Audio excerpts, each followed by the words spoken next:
Board examination के लिए paper सामने आते ही संधि विच्छेद या संधि भेद आपको 1 मिनट में पहचानना है तो आप सही वीडियो देख रहे हो, क्योंकि आज के वीडियो में हम इतना इन डिटेल सीखेंगे। संधि विच्छेद कैसे करना है, संधि के कौन से भेद होते हैं, स्वर संधि, व्यंजन संधि, विसर्ग संधि, इन डिटेल समझ लेंगे। बहुत सारे एग्जाम्पल देखेंगे, टेस्ट सॉल्व करेंगे, इससे आपको एक बेटर अंडरस्टैंडिंग आ जाएगी। मतलब बोर्ड एग्जामिनेशन के 1 दिन पहले भी अगर ये वीडियो आप देख रहे हो तो भी आपको आउट ऑफ मार्क्स मिलने वाले हैं। So if you are new to my channel, subscribe to my channel right now, click the bell icon, do let me know in the comment box कि आप कौन से Hindi grammar, Marathi grammar, English grammar के video देखना चाहते हैं। मैं आपके लिए वो वीडियो जरूर लेके आऊंगी। एंड आज के वीडियो में हम देखने वाले हैं संधि भेद एंड संधि विच्छेद for your upcoming board examination Hindi grammar. तो आज हम देखने वाले हैं संधि भेद एंड संधि विच्छेद कक्षा 9th एंड 10th के लिए। पहले हम समझ लेंगे संधि का अर्थ क्या होता है।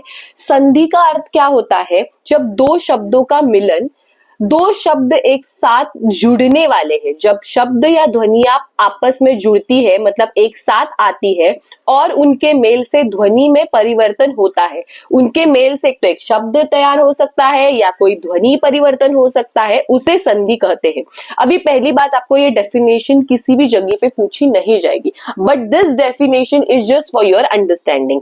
संधि के 3 प्रकार होते हैं। स्वर संधि, पहले हम देखेंगे स्वर संधि। स्वर संधि मतलब क्या? स्वर संधि जब तब होती है जब दो स्वरों, मतलब अ, आ, ई, उ, ए, ऐ, ओ एंड औ, ये जो हमारे स्वर है के मेल से परिवर्तन होता है। यह परिवर्तन स्वरों के पास पास आने पर होता है।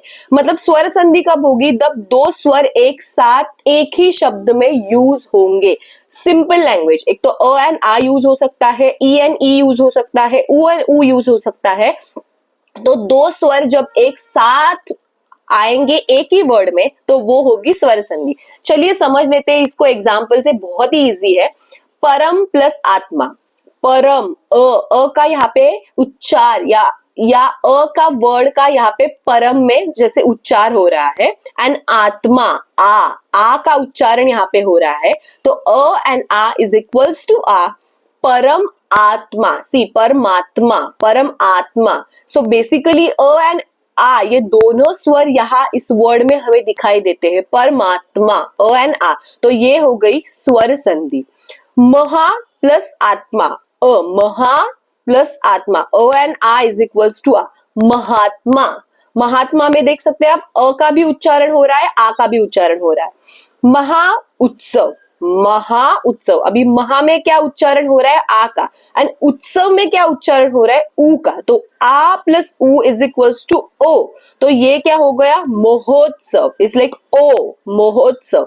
तो महा एंड उत्सव में दो स्वर ये आ रहे हैं जिसके मिलाप से ये जो वर्ड कन्वर्ट हो रहा है वो हो रहा है महोत्सव, अ एंड आ एंड ऊ के उच्चारण से। तो ये हो गई हमारी स्वर संधि। तो स्वर संधि के विस्तार, बेसिकली स्वर संधि में 3 सब टाइप्स है। 3 सब टाइप्स कौन से हैं? स्वर संधि तब होती है जब दो स्वर पास पास आते हैं, ये हमने देखा, और उनके मेल से नई ध्वनि या शब्द बनता है। अभी इसके विस्तार क्या है? एक तो दीर्घ संधि है, एक गुण संधि है, एंड और एक संधि है। तो हम पहले देखेंगे दीर्घ संधि। दीर्घ संधि मतलब क्या? जब दो समान स्वर, जब दो समान स्वर जैसे ई, उ जुड़ते हैं तो दीर्घ स्वर आ, ई, उ में बदल जाते हैं। अब ये सिंपल डेफिनेशन से मैंने आपको बताया है, जब दो स्वर एक साथ जुड़ते हैं तब उसका कन्वर्जन जो है वो एक तो आ, ई एंड उ में बदल जाएगा। आई अंडरस्टैंड कि आपको इससे समझ में नहीं आ रहा है क्या डेफिनेशन है। हम उदाहरण से इतने अच्छे से समझ लेंगे तो आपको समझ में आ जाएगा।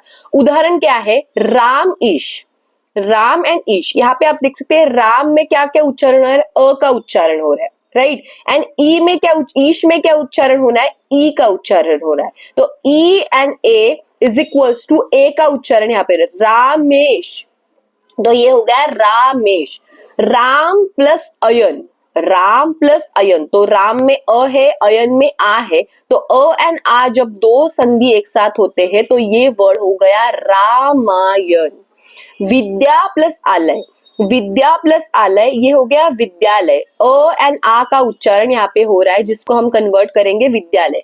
अभी अगर ये बोर्ड एग्जामिनेशन में आपको पूछा गया तो आपको ऐसे कंपल्शन नहीं है कि दीर्घ संधि में ही आप मेंशन करो, आप इसे एज इट इज स्वर संधि भी मेंशन कर सकते हो, बट आपके अंडरस्टैंडिंग के लिए मैं आपको ये भी पढ़ा रही हूँ। दीर्घ संधि मतलब क्या, दो समान स्वर एक साथ आते हैं, मतलब यहाँ पे आप देख सकते हो अ एंड आ। विद्या भी, विद्या इसमें भी आ का उच्चारण होना है, आलय में भी आ का उच्चारण हो रहा है, तो दो समान स्वर जब एक साथ आते हैं तो उसमें दीर्घ स्वर में बदल जाते हैं, जैसे आ, ई एंड ऊ में। बहुत सिंपल है, आपको ज्यादा दिमाग लगाने की जरूरत नहीं है। इसके नोट्स आपको डिस्क्रिप्शन बॉक्स में मिल जाएंगे, एज अ रेफरेंस की तौर पे आप ये नोट्स यूज कर सकते हो। तो अभी हम देख रहे हैं गुण संधि। गुण संधि मतलब क्या, गुण संधि ये भी सब टाइप है स्वर संधि का। स्वर संधि के ये विस्तार से बताया गया है, ये भी आपको बोर्ड एग्जामिनेशन में पूछा जा सकता है। जब अ या आ के बाद ई या ई वाली, बड़ी ई वाली मात्रा या ए आते हैं, जब अ या आ के बाद ई या ए आते हैं तो उनका मेल ए में बदल जाता है। मतलब अगर वर्ड में, वर्ड के जो उच्चारण में अ या आ रहे हैं और उसके बाद ई एंड ई की बड़ी मात्रा वाली आ रही है तो उनका मेल ए में बदल जाता है। इस तरह अ या अ के बाद उ या उ आते हैं तो वो ओ में बदल जाते हैं। अगर, मतलब सिंपल से आपको समझाती हूँ, अगर सेंटेंस में, सॉरी वर्ड में अ या आ रहे हैं, अ या आ के बाद ई एंड बड़ी वाली ई आ रहे हैं तो वो ए में कन्वर्ट हो जाएंगे, एंड अ या आ के बाद उ या उ आ रहे हैं तो वो ओ में कन्वर्ट हो जाएंगे। सिंपल, ये आपको ध्यान में रखना है।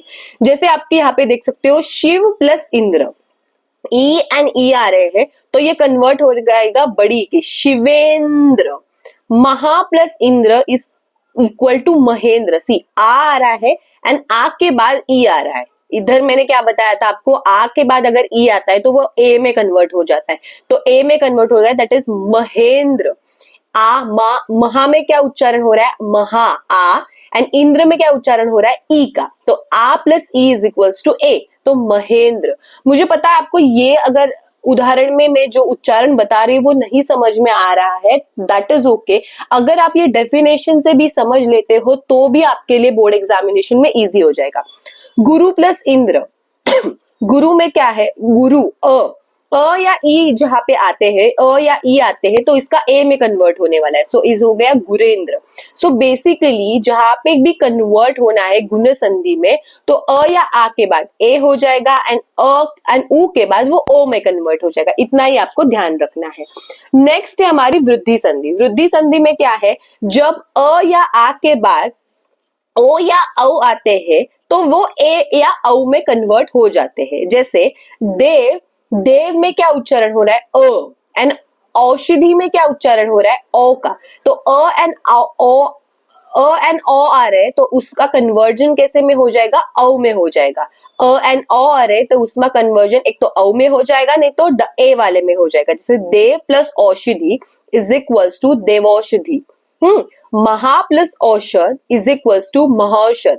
सो बेसिकली यहाँ पे आप देख सकते हो अगर अ या आ रहे तो वो हम एज इट इज ओ में कन्वर्ट किए जाएंगे।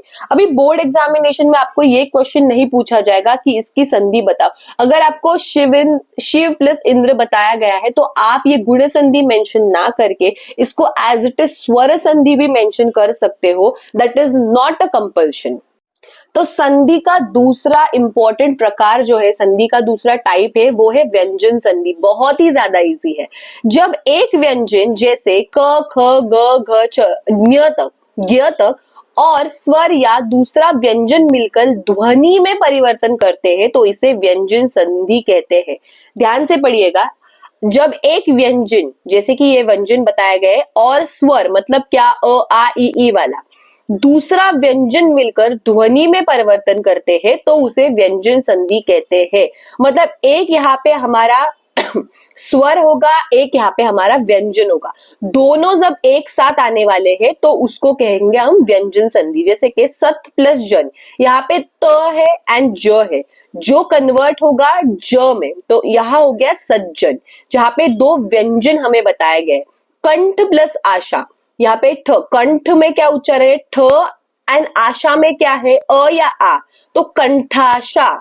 दिक प्लस अंबर, दिक प्लस अंबर, सो क एंड अ यहाँ पे जुड़े हैं। दिक में क्या है, क का उच्चारण हो रहा है, अ में क्या है, अ का उच्चारण हो रहा है, तो ये हो गया दिगंबर, दिगंबर। तो यहाँ पे जैसे हमें बताया गया है, एक व्यंजन और एक स्वर मिलकर एक हमें ध्वनि परिवर्तन होगा, जैसे सज्जन, ध्वनि में परिवर्तन, कंठाशा, दिगंबर, संग प्लस अ, तो गोन अ में क्या हो गया, गा हो गया, तो संग। तो जहां से ध्वनि में परिवर्तन होता है एक व्यंजन से दूसरे व्यंजन में, या एक व्यंजन से दूसरा स्वर मिलने के बाद, तो उसे कहते हैं हम व्यंजन संधि। बहुत इजी है, आपको डेफिनेशन समझ लेनी है एंड ये समझना है कि एक स्वर एंड एक व्यंजन मिलने के बाद कौन सी ध्वनि प्राप्त होने वाली है। लास्ट टाइप है वो है विसर्ग संधि। विसर्ग संधि ये तीसरा एंड लास्ट टाइप है संधि का। जब विसर्ग मतलब दो डॉट वाला विसर्ग वाले ऐसे शब्द हमें पूछे गए हैं, that is called your colon, के बाद स्वर या व्यंजन आता है तो ध्वनि में परिवर्तन होता है। विसर्ग अ या स की ध्वनि होती है। जब भी आपको ये दो डॉट वाला या अ ऐसे पूछा जाएगा, मतलब संधि का विसर्ग हो जाएगा, उसके बाद स्वर या व्यंजन आता है तो ध्वनि में परिवर्तन होता है। मतलब यहाँ पे आप देख सकते हैं तप प्लस बल, तो अ वाली ये मात्रा है विसर्ग वाली, एंड यहाँ पे बल हो जाए है, बल हो गया है, इसमें ब का उच्चारण हो रहा है, तो ये क्या हो गया, तपोबल। इसका क्या कन्वर्जन करना है, ध्वनि में कन्वर्जन होना है। जैसे कि जन प्लस आशा, जन में विसर्ग हो रहा है एंड आशा में आ का उच्चारण हो रहा है, जैसे क्या, जनराशा, जनराशा। तो जिसी भी वर्ड में आपको विसर्ग पूछा जाएगा, दैट इज वेरी इजी, उसके बाद स्वर या व्यंजन आता है तो वो ध्वनि में कन्वर्जन हो जाता है। मतलब तप एंड बल लिखा है तो अ एंड ब से आप वो ओ बनाओगे, दैट इज तपोबल, तपोबल। यहाँ पे आप देख सकते हो, यहाँ पे ये स्वर में कन्वर्ट, व्यंजन में कन्वर्ट हो गया है एंड व्यंजन से ध्वनि में कन्वर्ट हो गया है। अभी हम इसकी सॉल्व करेंगे बहुत ही अच्छी एक टेस्ट, जिसके क्वेश्चन आपको बोर्ड एग्जामिनेशन में इसी टाइप से पूछे जाएंगे। नेक्स्ट सेक्शन में आप ये भी देख सकते हो बोर्ड एग्जामिनेशन में किस टाइप के क्वेश्चन पूछे जाएंगे। तो बोर्ड एग्जामिनेशन में आपको किस प्रकार से प्रश्न पूछा जाएगा, निम्नलिखित शब्दों का संधि विच्छेद कीजिए। एक अंक के लिए एक क्वेश्चन आपको पूछा जाएगा, जिसमें आपको शब्द संधि विच्छेद मतलब दो, एक वर्ड है जिसको दो शब्दों में या दो हिस्सों में बांटना है, या यू कैन से डिवाइड करना है। पहला वर्ड है हमारा महात्मा, महा अधिक आत्मा, तो महा अधिक आत्मा से महात्मा हो गया। चंद्र लोक, चंद्र अधिक लोक, तो ये अपना एक एक मार्क्स हमें मिल गया। सूर्यकांत, सूर्य अधिक कांत, सूर्यकांत। विद्यापीठ, विद्या अधिक पीठ, तो विद्यापीठ वर्ड आपको दिया जाएगा, आपको विद्या अधिक पीठ यहाँ पे लिखना है।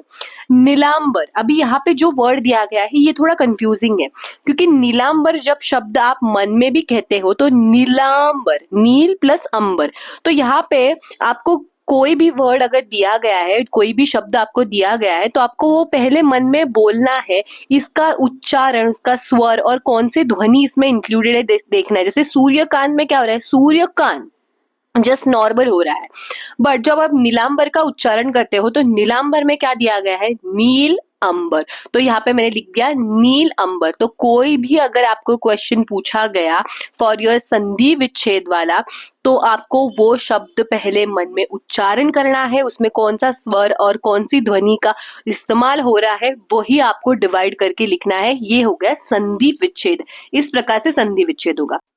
नेक्स्ट है आपका क्वेश्चन, निम्नलिखित शब्दों का संधि भेद कीजिए। संधि भेद करना मतलब क्या, जो भी वर्ड आपको दिया गया है वो नदी एंड ईश्वर इस प्रकार से दिया गया है, एंड उस वर्ड का जो आपका संधि विच्छेदन का एक्चुअल वर्ड है वो भी आपको दिया जाता है।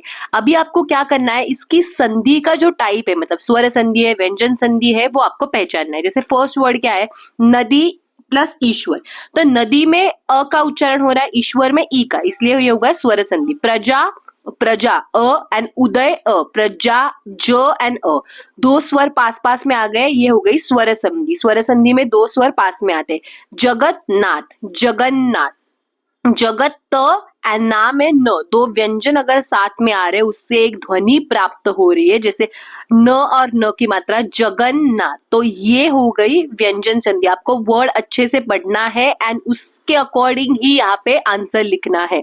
नेक्स्ट है जो हमारा, दैट इज वेरी डिफिकल्ट, जो हमें गुण संधि में भी पूछा गया था, विद्यालय। विद्यालय, तो ये तो गुण संधि में हमने इसका एग्जाम्पल देखा, तो ये व्यंजन संधि कैसे हो गया? देखो आप यहाँ पे द एंड आ की उच्चारण हो रही है, जो विद्यालय व्यंजन संधि में कन्वर्ट हो रहा है। तो ये आप एज अ स्वर संधि भी लिख सकते हो, एज अ व्यंजन संधि भी लिख सकते हो, ये दोनों में कन्वर्ट होता है क्योंकि इसमें व्यंजन का भी इस्तेमाल किया जाता है और दो स्वर भी पास पास आ रहे हैं। तो इसमें आपको कंफ्यूज नहीं होना है, अगर ये क्वेश्चन आता है तो आप इसे व्यंजन संधि या स्वर संधि लिख सकते हो। दुक्कहर, अभी जहां पे भी आपको ये दो डॉट्स मतलब विसर्ग या कोलन दिख जाएगा, जहां पे भी आपको ये दिख रहा है, आंख बंद करके विसर्ग संधि आपको लिख देना है, आपको कुछ सोचना ही नहीं है, क्योंकि दो डॉट वाला मतलब जहां पे विसर्ग या अ वाला शब्द यूज होता है वो विसर्ग संधि ही होता है। जैसे राम ईश्वर, रामेश्वर, तो ये हो गई विसर्ग संधि। जहां पे आपको इस टाइप का वर्ड दिखाई दे रहा है मतलब ये संधि का टाइप जो है वो विसर्ग संधि वाला ही होने वाला है, नो डाउट। तो इस प्रकार से आपको संधि भेद वाला क्वेश्चन एक एक अंक के लिए पूछा जाएगा। आपको संधि विच्छेद भी पूछा जा सकता है, संधि भेद भी पूछा जा सकता है, जिसके नोट डिस्क्रिप्शन बॉक्स में है।